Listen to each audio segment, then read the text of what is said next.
I'm available 24/7 to help solve issues. Right. Call me 3 a.m. on a Sunday morning, I don't care.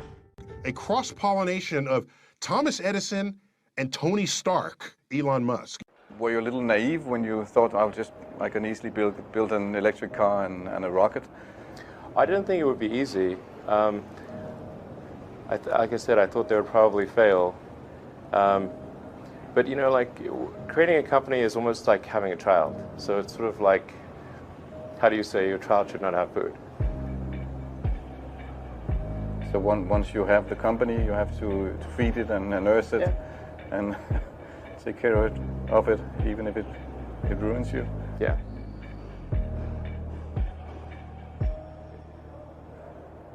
But suppose there were some tough times in 2008, end of 2008.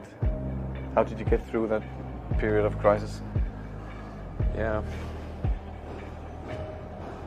Can we just break for a second? Sure, of course. You want to wait a little while? Yeah, sure hope it was worth it. Sure hope so. Sure hope it was worth it. It's everything.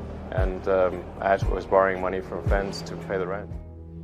Well, I mean, Tesla really faced a severe threat of death due to the Model 3 production ramp.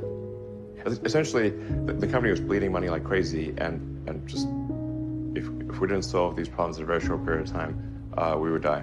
And it was extremely difficult to solve them. How close to death did you come? Within single-digit weeks. 22 hours a day, or like what? How many I hours? was working, so 7 days a week, sleeping in the factory. I worked in the paint shop, general assembly, body shop. You ever worry about yourself imploding? Like it's just too much? Absolutely. No one should put this many hours into work. This is not good. People should not work this hard. They should not do this. It's very painful. Painful in what sense? It hurts my brain and my heart. Where do you come up with your best ideas? Are you on vacation, or are you kind of just like in the middle of the night you wake up and start drawing things down? Or you know, sounds really cliche, but like the shower is probably like you know, wake up and go to shower in the morning. And I think actually what's really happened is kind of stuff is percolated in the subconscious. Right.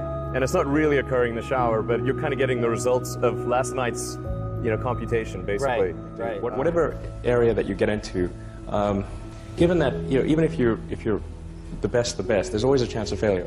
So I think it's important that you really like whatever you're doing. If you don't like it, life is too short. You know, I'd say, and also if you like what you're doing, you think about it even when you're not working. I mean, it's something that your mind is drawn to, and if you don't like it, you just really can't make it work, I think. When you had that third failure in a row, did you think, I need to pack this in? Never. Why not? I don't ever give up. I mean, I'd have to be dead or completely incapacitated. Starting a business, I'd say, number one is have a high pain threshold. That's it.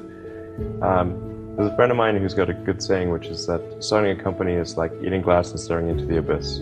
Okay, that's generally what happens, because when you first start a company, there's lots of optimism and things are great, and then so happiness at first is high. Then you encounter all sorts of issues, and happiness will steadily decline, and then you'll go through a whole world of hurt.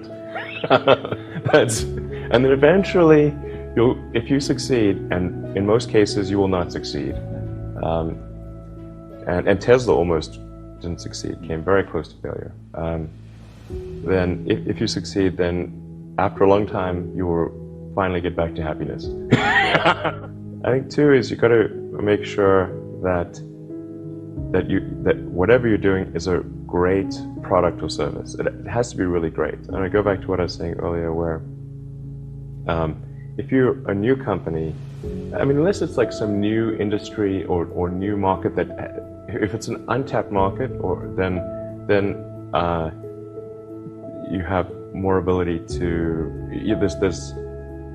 the standard is lower for your product or service. But if you're entering anything where there's an existing marketplace against large entrenched competitors, then your product or service needs to be much better than theirs. It can't be a little bit better, because then you put yourself in the shoes of the consumer and they say, why would you buy it as a consumer? You're always going to buy the trusted brand unless there's a big difference. So a lot of times, you know, an entrepreneur will come up with something which is only slightly better. And it can't just be slightly better. It's got to be a lot better. Number 3, I'd say, is constantly seek criticism.